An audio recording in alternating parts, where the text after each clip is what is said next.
नमस्कार दोस्तों, मेरा नाम अनिल महंत। हमारी किसी न किसी विषय पर चर्चा होती रहती है। तो आज हम हमारे ज्योतिष शास्त्र के विवादास्पद ज्योतिष शास्त्र मिस्टर गोपाल कपूर जी को अपने साथ बीच में लेकर आए हुए हैं। उन पे किसी ज्योतिष शास्त्र या किसी भी विषय पर हम आज चर्चा करेंगे। तो चाय पे चर्चा पे हम उनका स्वागत करते हैं। तो आइए मिस्टर गोपाल कपूर जी। नमस्कार। नमस्कार। कैसे सर? अनिल जी ठीक ठाक है? बहुत बढ़िया सर। ये बहुत बढ़िया किया आपने मेरे लिए चाय और सिगरेट। हमने सुन रखा था और जहाँ की हमारे जानकार जानते हैं कि आप सिगरेट और चाय के बड़े शौकीन हैं, तो हमने सोचा कि चलो आज आपको चाय पे और सिगरेट पे बुलाते हैं, सिगरेट चर्चा पे बुलाते हैं। मैं दिन में 25-30 कप चाय के और 5 पैकेट सिगरेट के पीता हूँ। सर जहाँ तक मैंने सुन रखा है सिगरेट और चाय स्वास्थ्य के लिए हानिकारक होती है, तो फिर आप इन चीज़ों पे, आप तो खुद इतने ज्ञानी हैं, इन चीज़ों का जानकार भी हैं आप। इस पर मैं बाद में बताऊंगा। जी सर। सबसे पहले मैं आपको बताना चाहता हूँ कि जिसने अपना मूलाधार चक्र कंट्रोल कर लिया ना, वो हमेशा जवान। अच्छा। वो मूलाधार चक्र की बात बाद में करेंगे किसी और वीडियो में। मैंने काफी वीडियो बना रखे हैं। जैसा कि दर्शक देख ही रहे हैं हमें, तो गोपाल जी आते ही शुरू हो गए अपने ज्योतिष शास्त्र पे। तो चाय पे चर्चा शुरू करते हैं और इनके साथ बात ऐसे ही जारी रखेंगे। तो शुरू करते हैं। जी गोपाल जी, आप कुछ कह रहे थे? देखिए, ज्योतिष एक ज्ञान की चीज है। जी इसको बांधा नहीं जा सकता। जी। ठीक है जी। जैसे कुछ लोग मुझे कहते हैं भाई ये तो ब्राह्मणों का काम है। सर इस बात को, टॉपिक को शुरू करने से पहले मैं एक छोटा सा क्वेश्चन आपसे पूछना चाहता हूँ अपने दर्शकों के लिए कि देखो, हर एक चीज़ का किसी ना किसी को एक शौक होता है। तो आपको ज्योतिष शास्त्र का शौक कब से लगा और कैसे लगा? देखिए जी, ज्योतिष मैंने स्कूल समय से शुरू किया था। जी। मैं 3rd-4th में पढ़ता था, तो मेरी इसमें रुचि थी कि भविष्य में क्या होगा। तो मतलब विवादों से आपका शुरुआत से ही चोरी दामन का साथ है, बिल्कुल, जैसे कि हम कह सकते हैं। तभी आप हर चीज में विवादास्पद रहते हैं। Yes yes yes yes. अच्छा गोपाल जी, अभी आप वर्ण व्यवस्था की बात कर रहे थे। तो चलो आज का जो हमारा शास्त्रकार है उसका क्यों ना हम इसी पे चर्चा शुरू करते हैं। बिल्कुल। तो गोपाल जी, मैं एक आप ही से बात पूछना चाहता हूँ। जैसे कि आप वैश्य हैं, वैश्य वर्ण से आप हैं, तो आप ये ब्राह्मणों वाले काम, जैसे मैं ज्योतिष शास्त्र को प्राचीन काल से ब्राह्मणों का माना जाता था, तो ये कैसे शुरू किया आपने? सबसे बड़ी बात, जी। अंग्रेजों के समय से, मुगलों की गुलामी के समय से लोगों ने वेद शास्त्रों को पढ़ा ही नहीं। जी जी जी। किसी ने आज तक मनुस्मृति को पढ़ा ही नहीं कि मनुस्मृति में लिखा क्या है। पढ़ा आपने? नहीं। आपने नहीं पढ़ा, सुनी सुनाई बातें। जी जी जी जी। जो किसी ने बता दी राजनीति के कारण, वो दिमाग में बसा ली और पर चल पड़े। जी जी। मनुस्मृति में ये लिखा है कि जब ब्रह्मा जी ने सृष्टि का निर्माण किया जी जी। उस समय उन्होंने सबसे पहले सप्तऋषि, जी। नक्षत्र, तारामंडल को उत्पन्न किया।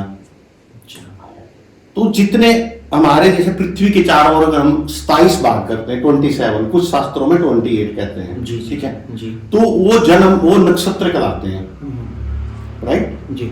तो चंद्रमा जिस भी नक्षत्र पे होता है, अगर मान लो अभी अभिजीत नक्षत्र पे है जी। और आपका जन्म हो गया, तो आपका जन्म नक्षत्र ज्योतिष के अनुसार अभिजीत नक्षत्र है। मेरा पुनर्वसु में हो गया तो मेरा पुनर्वसु है। ठीक है। तो ब्रह्मा जी ने मनुस्मृति में सबसे पहले ये कहा गया है कि जो हमारे 27 नक्षत्र हैं उनके कुछ गुण धर्म होते हैं। जी। ठीक है जी। तो उन 27 नक्षत्रों को वर्ण दिए गए हैं। कुछ नक्षत्र ब्राह्मण वर्ण के हैं, कुछ क्षत्रिय, कुछ वैश्य, कुछ शूद्र। तो मतलब आप कहना चाहते हैं जो 27 वर्ण जो हैं उन्हीं के हिसाब से या उन्हीं के जोड़ से? बिल्कुल। जी जी जी। जैसे मान लिया आपका जन्म नक्षत्र पुनर्वसु नक्षत्र में हो गया। ठीक है जी। ठीक है तो पुनर्वसु नक्षत्र का जो वर्ण आता है वो शूद्र है। ठीक है जी। तो आप में शूद्रों वाले गुण हो जाएंगे। अगर मान लिया किसी का नक्षत्र से उत्तरा फागुनी में हो गया, जी। तो उत्तरा फागुनी नक्षत्र की जो वर्ण है वो क्षत्रिय है। अच्छा। तो उत्तरा फागुनी नक्षत्र में उत्पन्न व्यक्ति के गुण धर्म क्षत्रिय वाले होंगे। जैसे मैं एक एग्जांपल बताता हूं, जी।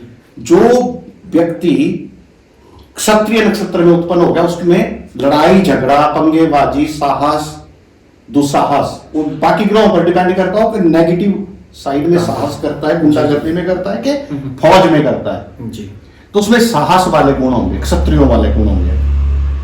अगर मैं मान लो पुनर्वसु नक्षत्र में उत्पन्न हो गया, मेरा नक्षत्र शूद्र है, तो मुझे सफलता सेवा के क्षेत्र में मिलेगी। यानी मतलब मैं एक अच्छा एम्प्लॉय बन सकता हूं, अच्छी लोगों की सेवा कर सकता हूं, डॉक्टर बन सकता हूं, इंजीनियर बन सकता हूं। तो अगर मेरा नक्षत्र शूद्र है तो जहां मैं नौकरी करूंगा मैं बॉस को हमेशा खुश रखूंगा। अच्छा, मतलब मैं बीच में रोक रहा हूँ आपको।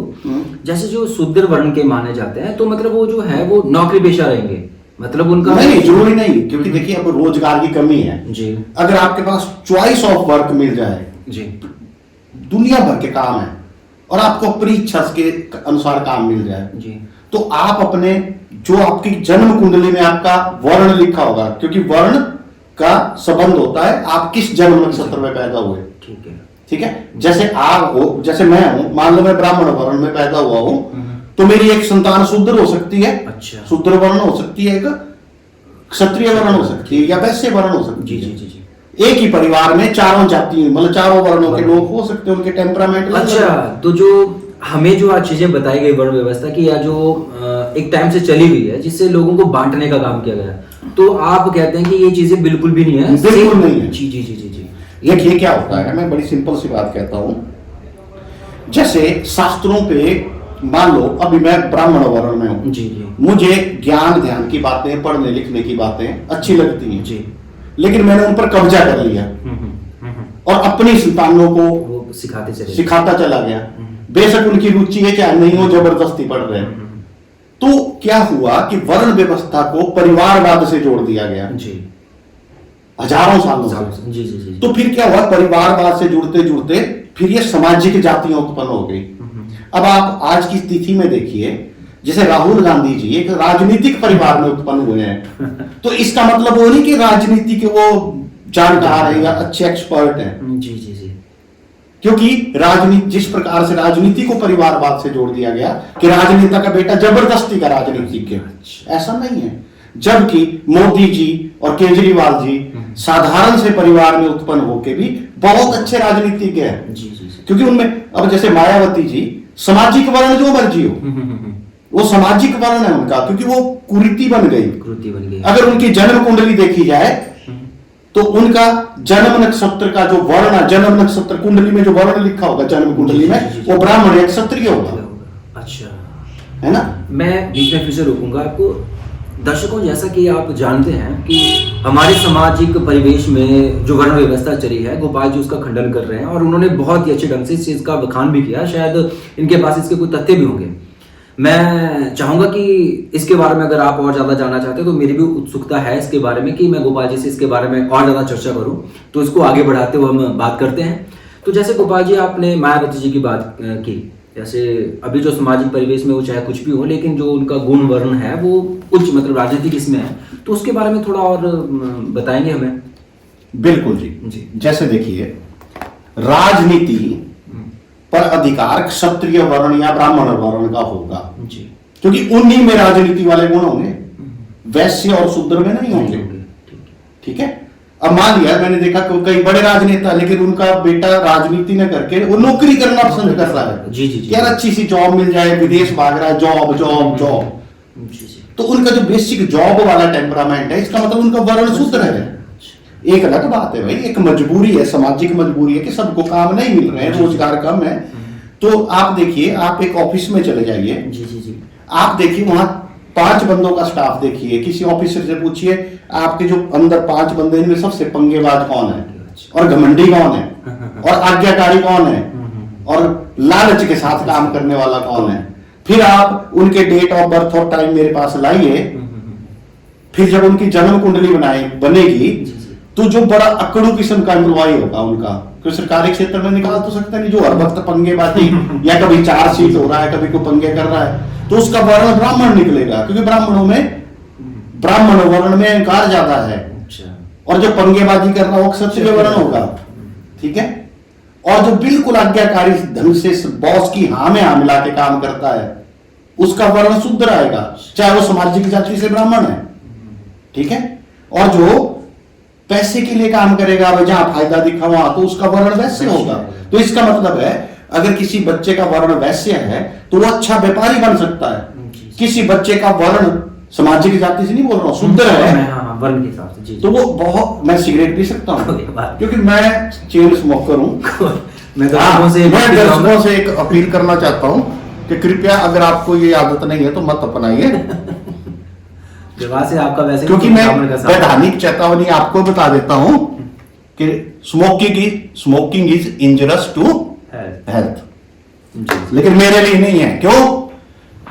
क्योंकि मैंने अपने मूलाधार चक्र, स्वाधिष्ठान चक्र, मणिपुर चक्र, मतलब 7 चक्रों पे शिफ्ट हो जाता हूं मैं जिम भी करता हूं, बॉडी बिल्डर भी बन जाता हूं। मैंने देखा था आपको। अच्छा, दर्शकों से मैं माफी चाहूंगा, जैसा कि इन्होंने बता दिया कि चेन स्मोकर है, तो जैसा कि और एक बात और उन्होंने बोली कि जो सिगरेट पीना है वो स्वास्थ्य के लिए हानिकारक है। तो दर्शकों से अनुरोध रहेगा कि आप ये चीज़ बिल्कुल भी इस्तेमाल ना करें। और अपनी चर्चा को आगे बढ़ाते हुए हम इनसे एक और क्वेश्चन पूछना चाहेंगे।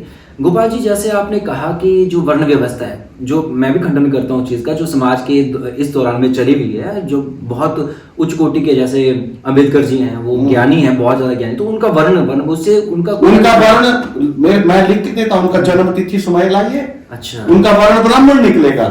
अच्छा, तो मतलब जो सामाजिक परिवेश में आजकल हमारा चला, उससे कोई नाता नहीं, अगर जो हम प्राचीन काल से, लेकिन प्राचीन काल शास्त्रों में तो ये लिखा है, जी जी जी जी, लेकिन हमारे शास्त्रों को जो विदेशी आक्रांता थे, जी, ठीक है, विदेशी आक्रांता लोग थे, या जिन्होंने हमारे हिंदुत्व समाज को तोड़ने की कोशिश की, तो उन्होंने हमारे ज्ञान को गलत रूप से प्रचारित करना शुरू कर दिया हजारों सालों से। जी जी जी।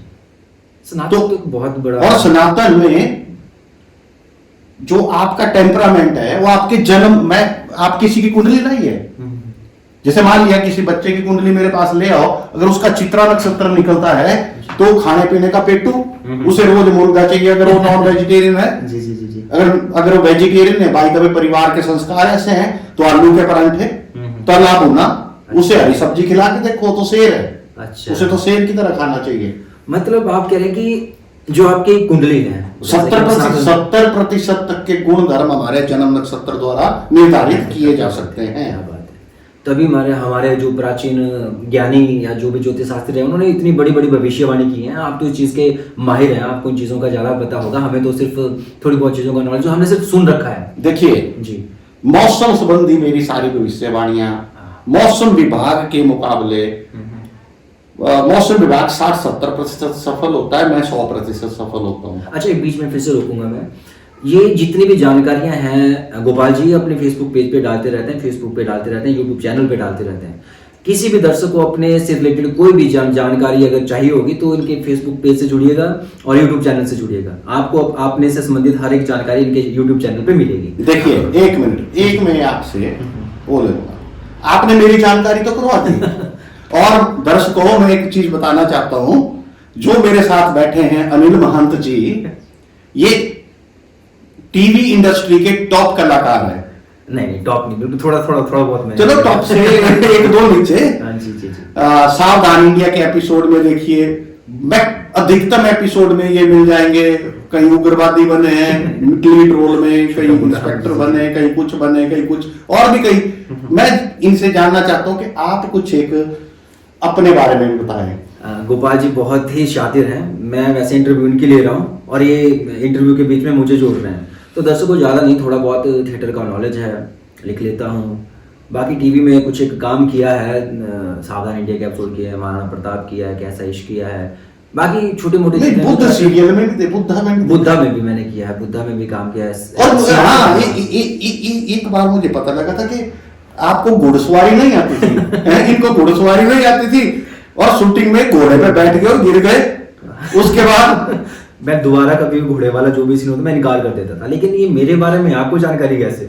चलो, मेरे को लगा कि मैंने ही आपके बारे में जानकारी हासिल किया, लेकिन आपने भी थोड़ा बहुत मेरे बारे में। मैं पूरी रिसर्च करता हूं और एक व्यक्ति अच्छा, बीच में रोक रहा हूँ, फिर से माफी चाहता हूँ, मेरे बारे में काफी हो चुका है। अब गोपाल जी से ज्योतिष शास्त्र के बारे में और जानकारी लेते हैं, यहाँ से लेते रहेंगे हम। तो आप वर्ण व्यवस्था के बारे में बताते हैं गोपाल जी, तो ऐसी जो सामाजिक बुराइयां हैं, जो चीजें, उनका आप कैसे खंडन करेंगे? मैं शास्त्रों के आधार पर खंडन करूंगा जी। अगर कोई भी दर्शक जो प्रचलित जाति व्यवस्था है, अगर उसका कोई शास्त्र का आधार बता दे ढंग से पढ़ के, सुनी सुनाई बातों के आधार पे नहीं, मनुस्मृति पढ़िए, उधर देखिए, आप शिव पुराण को पढ़िए। शिव पुराण में जब ब्रह्मा जी ने सृष्टि का आगाज किया तो सबसे पहले एसेक्सुअल सृष्टि बनी थी। जी जी। मतलब जैसे आज देखते हैं आप, जो बैक्टीरिया वायरस होते हैं उसमें मेल फीमेल नहीं होता, कुछ एक प्राइमरी जीवों में मेल फीमेल का कॉन्सेप्ट नहीं है, वो डिवीजन या किसी और तरीके से अपना प्रजनन करते हैं जी। लेकिन जब सृष्टि ब्रह्मा जी उस सृष्टि से संतुष्ट नहीं हुआ तो उन्होंने भगवान शिव की आराधना की, और भगवान शिव से उन्होंने कहा कि आप स्त्री को उत्पन्न करिए। तो भगवान शिव ने शक्ति रूप में स्त्री को उत्पन्न किया। उसके बाद सेक्सुअल सृष्टि का आधार बना। यही विज्ञान भी कहता है, सबसे पहले सृष्टि या जीवन एसेक्सुअल फॉर्म में आया, फिर उसके बाद धीरे धीरे डेवलप हुआ और सेक्सुअल में बना। क्योंकि आपने अगर बायोलॉजी कुछ पढ़ी है तो आपको पता है कि जैसे जैसे सेक्सुअल रिप्रोडक्शन से जो है जीव उन्नत होते गए, उनका गुणधर्म बढ़ते गए। तो मतलब आपका मानना, जो भी आपका ज्योतिष शास्त्र विज्ञान को भी साथ लेके चलता है, विज्ञान पे आधारित है। बिल्कुल जी जी जी जी। अगर आप मेरे वीडियो देखें जिसमें मैंने 7 चक्रों से जोड़ के बताया इनको, जैसे हमारे 7 चक्र होते हैं, ऊर्जा चक्र, मूलाधार, स्वादिष्ठान, ये ऐसे 7 चक्र हमारे शरीर के अंदर है, उसके बाहर भी होते हैं, नो डाउट, बाहर वाले की बात बाद में। लेकिन अगर आप इनको आप अपनी एंडोक्राइन ग्लैंड्स जो होती हैं हमारी 7, टेस्टिस आदमियों में, ओवरी स्त्रियों में, जी जी, ये मूलाधार है और कुछ नहीं है। इसी प्रकार जो एड्रेनल ग्लैंड होती है जो हमारी किडनी के साथ होती है, हमारा स्वादिष्ठान चक्र है, और स्वादिष्ठान चक्र से ही हमारे भय और साहस के हार्मोन निकलते हैं। मणिपुर चक्र जो हमारा डाइजेस्टिव सिस्टम है, अनाहत चक्र जो थाइमस ग्लैंड है, इसको अनाहत चक्र, विशुद्धि चक्र जो हमारे थायराइड है, आज्ञा चक्र जो हमारी पिट्यूटरी ग्लैंड है, और सहस्रारा चक्र जो हमारी पीनल ग्लैंड है। तो मैंने इस आधार पे बहुत से लेख लिखे हैं जो मैंने ऊर्जा चक्रों को इसमें जोड़कर बताया हुआ है, और पूरा वैज्ञानिक रूप से एक्सप्लेन किया गया है। मतलब जो भी ज्योतिष शास्त्र है हमारा, वो विज्ञान पे ही आधारित है, विज्ञान पे। जी जी जी जी जी जी। तो दर्शकों, जैसा कि आप लोगों ने अभी सुना हम लोगों को, और वर्ण व्यवस्था पे और अनदर चीज़ों पे हम ऐसे ही अपनी वीडियो बनाते रहेंगे। और मैं चाहूँगा कि गोपाल जी इसको जारी रखते हैं या फिर अभी इसको आप आगे दें। देखिए, आज के लिए मैं समझता हूँ इतना काफी है, हम धीरे धीरे सारे चीजों पर बना। अच्छा, एक बात और, आप अच्छे कवि भी हैं। आप अपनी कविताएं कब सुनाएंगे? मैं बहुत जल्दी, मैं दर्शकों से वादा करता हूँ। आप भी अपना चैनल बनाइए ना। इतने प्रसिद्ध कलाकार हमारे साथ बैठे हैं। चलिए, पक्का पक्का। ये मैं तो 2010-11 में जब टीवी देखता था, तो जब टीवी चैनल बदलता था तो किसी न किसी चैनल पे अनिल जी मुझे दिखाई देते थे हर वक्त, 24 घंटे। चलो, मैं वादा करता हूँ कि अपना यूट्यूब चैनल लेके आऊँगा और अपनी कविताओं का पाठ और अदर चीज़ें जो भी हैं उसको उस पर लेके आऊँगा। गोपाल जी से ये वादा रहा। लेकिन मेरे दर्शकों से ये अनुरोध रहेगा कि आप यूट्यूब चैनल पे हमारे साथ जुड़ेंगे, और जो भी अगर आपकी कोई भी इंक्वायरी रहेगी या कुछ भी अगर आप गोपाल जी से पूछना चाहते हैं, उनके यूट्यूब चैनल पे कमेंट बॉक्स पे जाइएगा और कमेंट कीजिएगा। हम कोशिश करेंगे उस जो भी आपका क्वेश्चन रहेगा उस पर एक वीडियो बनाएं और अपने यूट्यूब चैनल पे उसको डालें। तो आज के लिए इतना ही। धन्यवाद। धन्यवाद।